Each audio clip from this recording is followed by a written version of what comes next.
Hi, I'm Devanshi. And I'm Shivam. Welcome to our home.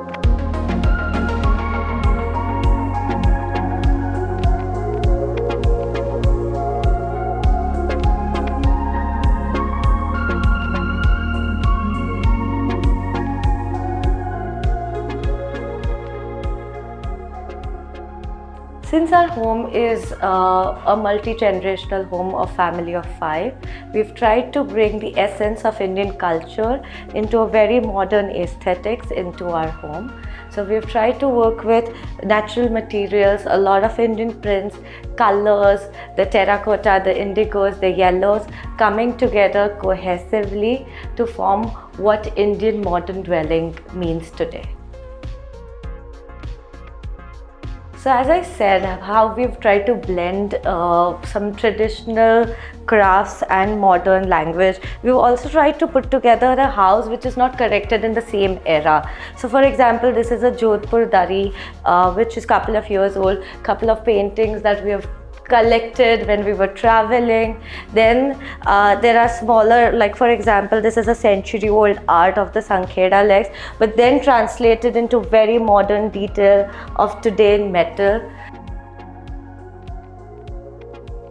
The art kind of follows through the house from the Ganesh ji made from the single trunk, which has been something that Shivam's dad has collected a couple of years back. A little bit of pottery. This is a plate by the Plated project, and it forms a beautiful entrance feature, which also turns into a mirror on the other side. For the basin. So this is what the home is about. The home is actually bringing different pieces of different eras, of different people, of different stories and periods of our life coming together to form the home. So now we're in the dining room, which is obviously connected to the living room, and you'll see the details getting continued over here as well. The Sankheda craft. If you see the chair, the prints are very Indian.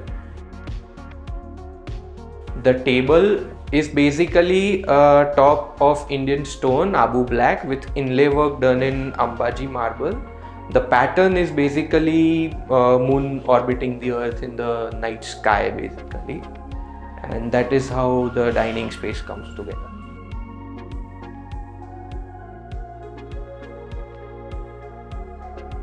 So the living and dining is a common space, and it's connected very well through the wooden ceiling. But to kind of prevent the air loss, we thought that we will add a sliding door on the staircase. So rather than a traditional sliding door, we thought that we use a craft called Sanji, which is a Lucknow-based art, which is a traditional paper cutting sort of an art. And this has been specifically made and sandwiched between two pieces of glass to kind of give this lattice jali-like effect. And since it's been customized by a couple of our friends, they've put in things that we relate to, whether it being the monkeys or Yoda here and Obi-Wan Kenobi being a Star Wars reference coming together. So it just brings that little quirkiness to our space and makes it our home. So now I'll take you to our kitchen. So this is our kitchen. The kitchen is fairly functional with an L counter, our hob chimney, the built-in unit and the dry counter. There's a niche which connects it to the dining area for quick serving and for like ease in the kitchen and connecting the entire space of the living, dining and kitchen together. Now I will take you upstairs to more private spaces and personal spaces and our bedrooms. Come follow me.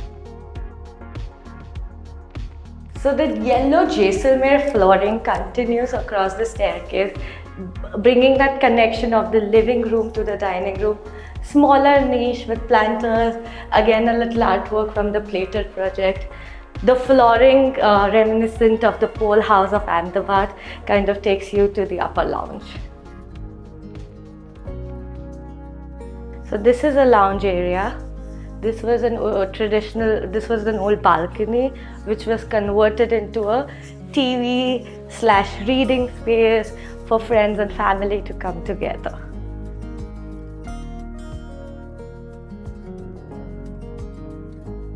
So as you can see, the room represents a maximal Indian inside all of us. The patterned floor, the yellow ceiling, low Indian seating with a patterned fabric that really lets you lounge down while you read a nice book. The bamboo blinds, since it's a balcony that has been converted into a room, and of course a nice corner that has a small detailed shelving with a mirror and everything, and the library plus TV unit. This is our bedroom. Our bedroom is a classic example where colors have just played along with the design. The design is very minimal. The colors is what kind of brings the entire space together. The bedroom is very small but highly functional. There are storages, there are hidden cupboards and hidden storages for bags and shoes and other things. And traditionally people refrain from using a terracotta red sort of a tone in a bedroom, but we've kind of mixed it with the grey accents and to kind of just bring that little youth and that continuity from the living spaces all the way to the bedroom. So we've tried to create this datum through whether it's the terracotta, the wood, and that datum continues all the way in the wall paint to create that cohesive sort of a look. This is like a flush door paneling where there's a washroom right here which is hidden along with the door, and what happens is because of that you don't read the wardrobe very prominently as a structure coming out there. So now I'll take you to the outdoor area and the otla in our house. This is the Jaisalmer stone that has been done all over the place in the interiors as well. This is colored kota done in a very symmetric pattern, a very old school swing with a lot of hanging plants, and of course a nice mosaic mural done on the wall right in front of the main door. So that is something nice to look at every time you go out of the house.